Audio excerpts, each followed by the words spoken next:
നമസ്കാരം സുഹൃത്തുക്കളെ, നമ്മളിന്ന് ഉണ്ടാക്കാൻ പോകുന്നത് മീനച്ചാറാണ്. മീനച്ചാർ നമുക്ക് എല്ലാവർക്കും ഇഷ്ടപ്പെട്ട ഒരു സാധനമാണ്. അപ്പോൾ മീനച്ചാർ ഉണ്ടാക്കാനായിട്ട് ഞാൻ എടുത്തിട്ടുള്ളത് ചൂരയാണ്. നമുക്ക് ചൂര പോലെ തന്നെ നല്ല ഉറപ്പുള്ള മീൻ ഏതായാലും എടുക്കാം, ഉടഞ്ഞു പോകാത്ത, ഫ്രൈ ചെയ്യുമ്പോൾ ഉടഞ്ഞു പോകരുത്. അതുപോലെയുള്ള ഏത് മീൻ വേണമെങ്കിലും നമുക്ക് മീനച്ചാർ ഉണ്ടാക്കാൻ ഉപയോഗിക്കാം. അപ്പോൾ ഞാൻ എടുത്തിട്ടുള്ളത് ചൂരയാണ്. ഓൾമോസ്റ്റ് ഒരു 1 കിലോ ഉള്ള ചൂര എടുത്തിട്ടുണ്ടെങ്കിൽ നമുക്ക് ഏകദേശം 750 ഗ്രാമൊക്കെയാണ് അത് കട്ട് ചെയ്ത് കഴിഞ്ഞാൽ ഉണ്ടാവുള്ളൂ. അപ്പോൾ അത് കട്ട് ചെയ്തെടുത്ത് വെച്ചിട്ടുണ്ട്. അപ്പോൾ നമുക്ക് നോക്കാം. അപ്പോൾ നമുക്ക് അച്ചാർ ഉണ്ടാക്കാനുള്ള മീൻ ഞാൻ നല്ലപോലെ കഴുകി വൃത്തിയാക്കി എടുത്തിട്ടുണ്ട്. ഇതേ രീതിയിലാണ്, ഇത്രയും വന്ന ചെറിയ പീസുകളായിട്ടാണ് നമുക്കിത് കട്ട് ചെയ്തെടുക്കേണ്ടത്. അപ്പോൾ അത് കട്ട് ചെയ്ത് കഴുകി വൃത്തിയാക്കി എടുത്തിട്ടുണ്ട്. ഞാൻ അതിലേക്ക് 1 സ്പൂണ് മഞ്ഞൾപ്പൊടി ചേർത്ത് കൊടുക്കുന്നുണ്ട്. ഇനി നമുക്ക് ഇതിലേക്ക് ഒരു 2.5 സ്പൂണ് മുളക് പൊടി ചേർക്കണം.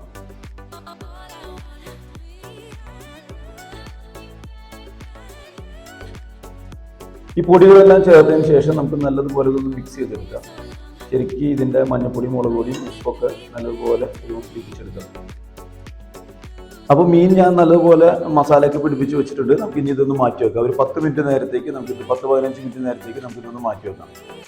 അപ്പോൾ നമ്മുടെ മീൻ നേരത്തെ മസാല തേച്ച് നമ്മൾ എടുത്ത് വെച്ചിട്ടുണ്ട്. 15 മിനിറ്റ് ആയിട്ട് നമ്മൾ എടുത്ത് മാറ്റി വെച്ചിട്ടുണ്ട്. അപ്പോൾ നമുക്ക് ഇനി ഒരു ഫ്രൈ പാനിൽ എടുത്തിട്ട് നമുക്ക് അതിനകത്ത് എണ്ണ ഒഴിച്ച് അത് വറുത്തെടുക്കാം. അപ്പോൾ ഫ്രൈ പാൻ ചൂടായിട്ടുണ്ട്. ഞാൻ അതിലേക്ക് വെളിച്ചെണ്ണയാണ് ഒഴിക്കുന്നത്. നമുക്കത് പൊരിച്ചെടുക്കാൻ ആവശ്യമായിട്ടുള്ള വെളിച്ചെണ്ണ അതിനകത്ത് ഒഴിച്ചു കൊടുക്കാം. അപ്പോൾ എണ്ണ ചൂടായിട്ടുണ്ട്. ആ ചൂടാണ് എണ്ണയിലേക്ക് ഞാൻ നേരത്തെ നമ്മൾ മസാല തേച്ച് വെച്ച മീൻ ചേർത്ത് കൊടുക്കുന്നുണ്ട്.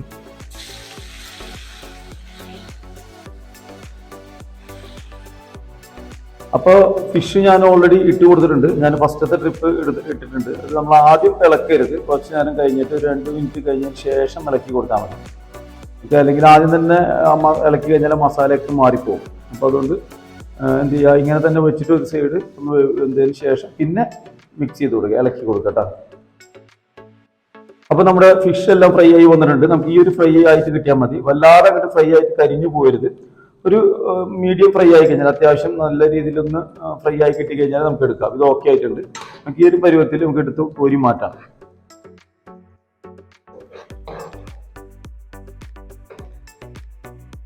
അപ്പോൾ ഫിഷ് നമ്മൾ ഫ്രൈ ചെയ്ത് മാറ്റി വെച്ചിട്ടുണ്ട്. നമുക്കിനി മസാലകൾ ഉണ്ടാക്കാം. അപ്പോൾ നമ്മൾ ഇനി അച്ചാർ ഉണ്ടാക്കാനായിട്ട് നമ്മൾ ഇനി ഒരു തവ അടുപ്പത്ത് വെച്ചിട്ടുണ്ട്. തവ ചൂടായിട്ടുണ്ട്. അതിലേക്ക് നമ്മൾ നേരത്തെ ഫിഷ് ഫ്രൈ ചെയ്ത എണ്ണയിൽ നിന്ന് ഒരു 3 ടേബിൾ സ്പൂൺ എണ്ണ ഇതിലേക്ക് ഒഴിക്കുന്നുണ്ട്. അപ്പോൾ എണ്ണ ചൂടായിട്ടുണ്ട്. ഞാൻ ഇതിലേക്ക് ഇനി 1 സ്പൂണ് കടുക് ചേർത്ത് കൊടുക്കുന്നുണ്ട്. അപ്പോൾ കടുക് പൊട്ടുന്നുണ്ട്. കടുക് പൊട്ടി വരുമ്പോൾ തന്നെ നമ്മൾ ഇതിലേക്ക് 1 ടീസ്പൂണ് ഉലുവ കൂടി ചേർത്ത് കൊടുക്കാം. അപ്പോൾ ഉലുവയും കടുകും പൊട്ടിയിട്ടുണ്ട്. നമുക്ക് ഇനി ഇതിലേക്ക് ഞാൻ ഒരു 150 ഗ്രാം ഇഞ്ചി ചെറുതായിട്ട് കട്ട് ചെയ്ത് ചേർത്ത് കൊടുക്കാം.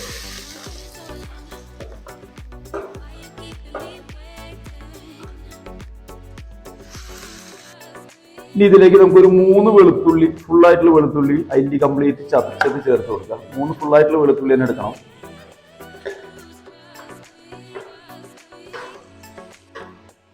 ഇഞ്ചിയും അതുപോലെ തന്നെ വെളുത്തുള്ളി ഒന്ന് ചെറുതായിട്ട് ചൂടായി വരുമ്പോൾ നമ്മൾ അതിലേക്ക് ഒരു 5 പച്ചമുളക് ചെറുതായിട്ട് കട്ട് ചെയ്തത് ചേർത്ത് കൊടുക്കാം. ഇനി ഇതിലേക്ക് നമുക്കൊരു 3 തണ്ട് കറിവേപ്പില കൂടി ചേർത്ത് കൊടുക്കാം. ഇതെല്ലാം ചേർത്ത് നല്ലതുപോലെ വഴറ്റിയെടുക്കാം. മിക്സ് ചെയ്ത് നല്ലപോലെ വഴറ്റിയെടുക്കാം.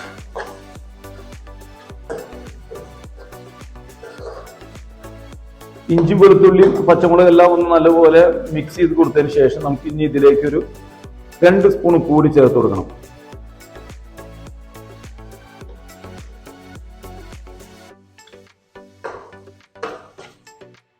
അപ്പോൾ എല്ലാം നല്ലപോലെ വഴന്നു വന്നിട്ടുണ്ട്. നമുക്ക് ഈ ഒരു പരുവത്തിലായി കിട്ടിയാൽ മതി. നമ്മൾ പിന്നെ ഇതിലേക്ക് 1 ടീസ്പൂൺ മഞ്ഞൾപ്പൊടി, നമുക്ക് ഇനി 3 ടീസ്പൂണ് മുളക് പൊടി ചേർത്ത് കൊടുക്കാം.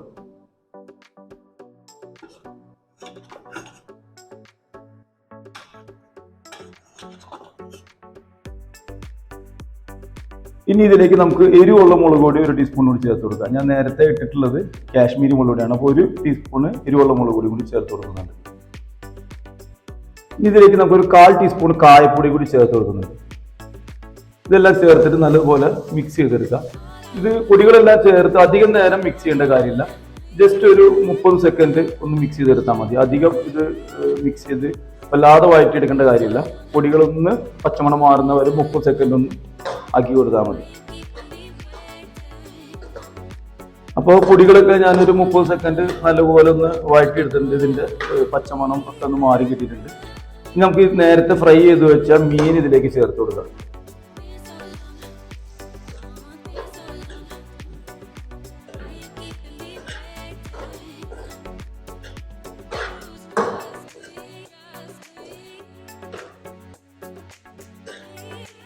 അപ്പം മീനൊക്കെ നല്ലതുപോലെ ഈ മസാലയിൽ മിക്സായി വന്നിട്ടുണ്ട്, നല്ലതുപോലെ മിക്സായി വന്നിട്ടുണ്ട്, വെന്ത് വന്നിട്ടുണ്ട്.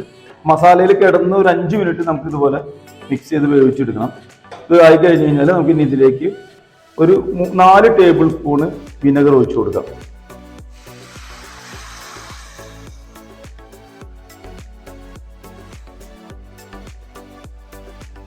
അപ്പോൾ വിനെഗർ ഒഴിച്ചു കഴിഞ്ഞ് കഴിഞ്ഞാൽ നിങ്ങൾ എന്ത് ചെയ്യണം, ഉപ്പ് നോക്കണം. നമ്മൾ നേരത്തെ 2 പ്രാവശ്യമായിട്ട് ഉപ്പ് ഇട്ടിട്ടുണ്ട്.